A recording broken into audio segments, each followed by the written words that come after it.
Ilmu kalam di masa Abbasiyah. Selain ilmu syariat, di masa Abbasiyah awal ini juga berkembang pesat ilmu kalam. Mulailah agama dan akidah diperdebatkan oleh orang-orang mutakalim ini. Dan di antara kelompok yang paling populer di masa itu adalah Mu'tazilah. Kemudian Murji'ah, Rafidah, dan Syiah. Ajaran Nasrani dan Yahudi pun turut mengalami perkembangan. Tokoh Mu'tazilah yang paling terkenal adalah Wasil bin Atta, Amr bin Ubaid, Bisir bin Al-Mutamar, Sumamah bin Ashdad, dan Abu Hujail al-Alaf. Perkembangan ilmu bahasa Arab di masa Abbasiyah. Masa ini juga menjadi saksi perkembangan ilmu bahasa.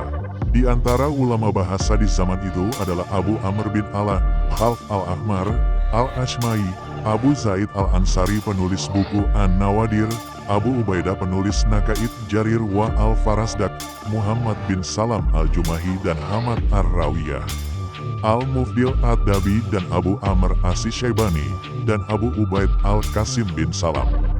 Dalam ilmu nahwu ada tokoh-tokoh semisal Isa bin Umar as-Sakafi, Al-Khalil bin Ahmad, dialah yang disebut-sebut perumus sebenarnya dari ilmu nahwu.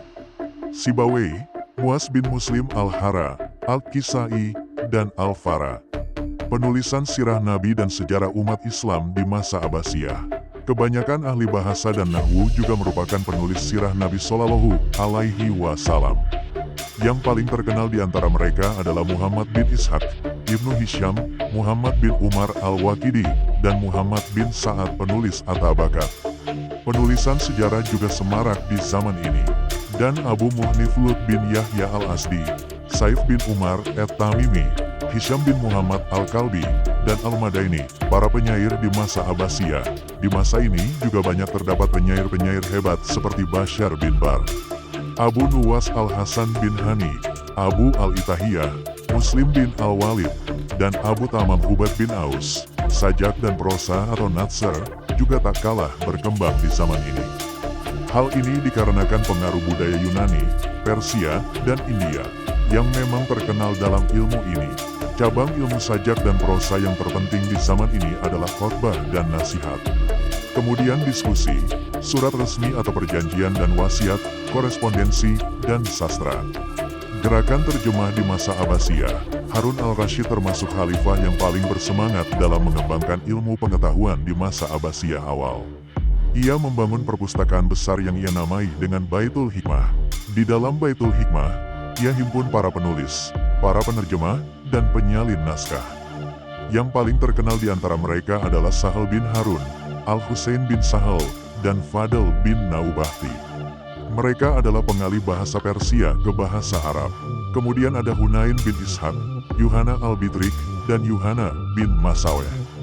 Mereka merupakan penerjemah dari bahasa Yunani dan Suryani ke bahasa Arab. Di masa Al-Ma'mun gerakan terjemah kian menggeliat. Sejumlah ilmu dalam bahasa non-Arab ditranslate ke bahasa Arab. Ia mengirim utusan ke Konstantinopel untuk mendatangkan karya tulis di bidang filsafat, teknik, musik, dan kedokteran. Di masa itu tidak hanya khalifah yang memiliki semangat dan perhatian untuk mengembangkan ilmu pengetahuan. Semangat serupa juga dimiliki oleh orang-orang kaya. Mereka memberi motivasi bagi siapa yang bisa menerjemah akan diberi sejumlah uang. Di antara orang-orang kaya tersebut adalah Muhammad, Ahmad, dan Al-Hasan. Ketiganya merupakan putra dari Musa bin Syakir. Mereka menginfakkan sejumlah uang yang banyak untuk menerjemahkan buku-buku matematika. Mereka sangat berjasa dalam perkembangan ilmu teknik, musik, dan astronomi. Upaya para penguasa dan orang-orang kaya ini pun disambut oleh para rakyat yang gemar belajar. Mereka bersemangat mempelajari buku-buku terjemah tersebut. Bahkan mereka yang tidak bersumbangsi dalam harta ini, berupaya memberi sumbangsi pemikiran. Mereka memberi penjelasan dan catatan-catatan untuk buku-buku tersebut agar semakin mudah dipelajari. Mereka mengoreksi bagian-bagian yang keliru, karena tidak ada buku yang bebas dari kesalahan. Di antara para cendekiawan ini adalah Yakub bin Ishaq al-Kindi. Ia menerjemah dan memberi penjelasan untuk buku-buku filsafat, kedokteran, ilmu hitung, mantik, teknik, dan astronomi. Industri kertas di masa Abbasiyah, dengan semaraknya perkembangan ilmu pengetahuan dan gerakan terjemah ini, memunculkan industri baru di dunia Islam, yaitu kertas. Karena kertas merupakan salah satu bahan pokok untuk menulis. Al-Fadl bin Yahya Al-Barmaki membuat pabrik kertas di Baghdad di masa pemerintahan Al-Rashid. Semakin berkembanglah keilmuan di dunia Islam. Setelah sebelumnya mereka menulis dengan mengandalkan kulit dan kertas yang dibuat dari daun papirus.